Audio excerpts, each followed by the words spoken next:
It's almost a certainty that Iran will retaliate to the assassination of the Hamas military chief and the Hezbollah political chief. It's embarrassing, in fact, for the new Iranian president, Mohammed and the supreme leader that it happened at the time of his swearing in when the world was watching.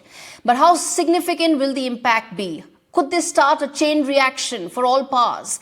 And is this going to put New Delhi in a bind in terms of affecting its fine balancing act in the region, which it has so successfully navigated? That's exactly what I've asked to the first top voice on the show, Sharren Haskel, who's a member of parliament of Israel.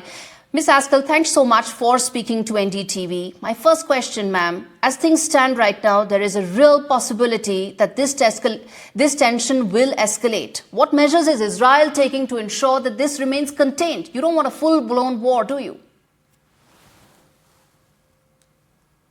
Well, unfortunately, this is not up to Israel. I mean, you need to understand, for the last 9 months, we were attacked, and we are attacked almost on a daily basis from 5 different fronts.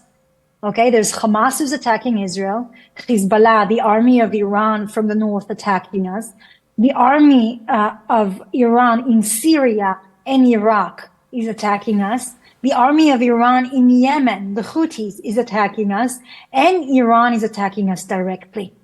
So Israel has contained a lot where it shouldn't. People were murdered by that. But when you come and you butcher and massacre 12 children who they only wanted to go and play sport, they were playing soccer in the whole atmosphere of the Olympics. This is something that, you know, we cannot accept. This is a red line that cannot be crossed. And so we have retaliated with the person who is responsible for this attack, this monster who has thousands of innocent people blood on his hands. You need to understand, the person who was targeted, Fouad, in Beirut, he was a chief advisor, military advisor for Hezbollah, for Nasrallah. In 1983, he had a key role in murdering 241 Americans. This is a monster, and this is the person who commanded the massacre of 12 innocent children and babies. Right. So I'm not getting into the disproportionate or the proportionate retaliation bit, but the fact is that this is now going to lead Iran to also retaliate. Have you considered, or has Israel considered and evaluated the possibility that we are staring at possibly direct intervention by America, and that could mean escalation of a different kind altogether? So Iran is attacking Israel since the 7th of October in 5 different fronts. We are ready for war. We are ready to defend our people, our children, and our land. And they should be aware of that. Now, Iran has already attacked directly Israel with hundreds of missiles and drones and ballistic missiles. Okay? Try and imagine if India would have been attacked by hundreds of missiles and drones from Pakistan. How would the Indian government react to that?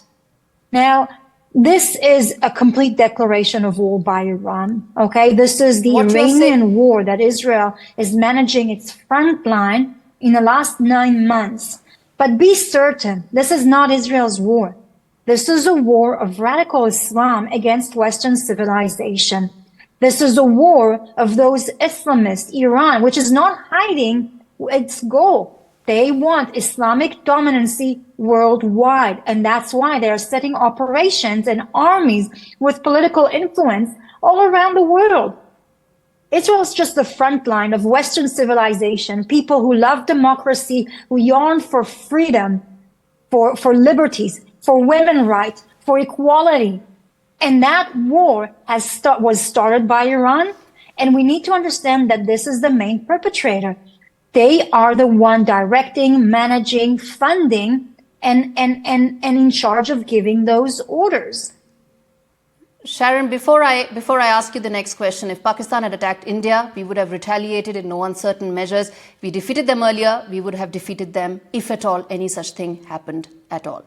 Okay, but I want to ask you about the present conflict and also the fact that in America, both presidential candidates want a ceasefire, they want it immediately. Is Israel running out of time? Absolutely not. The only people that are going to decide when this war is over is the Israeli people. And it will be when we can live here safely in security and peacefully.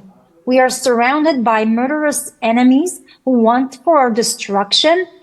And so, we are going to be the one who are going to determine when we were able to reach that point where we can live here safely, where my children can go to school and not be worried of being hit by a missile or being murdered by a terrorist. Now, the two presidential nominees, or, they both have the support of Israel, and they both understand that Israel has the right to defend itself. Israel has the right to exist. And in that kind of atmosphere, I think that not enough people really understand the close bond and friendship that we share with America. I mean, Israel is the only democracy in the Middle East. It's the only one that shares those values of freedom and equality and freedom of the press and freedom of speech and all of that. Women's rights. And so based on those mutual values and understanding how Iran is the biggest, destabilizing force, it's the biggest funder of terrorism here, they understand what's at stake. And so I know that no matter who's going to be elected, they're going to have our back. They are going to support us. Sharren Haskel, appreciate you speaking to me on India Ascents.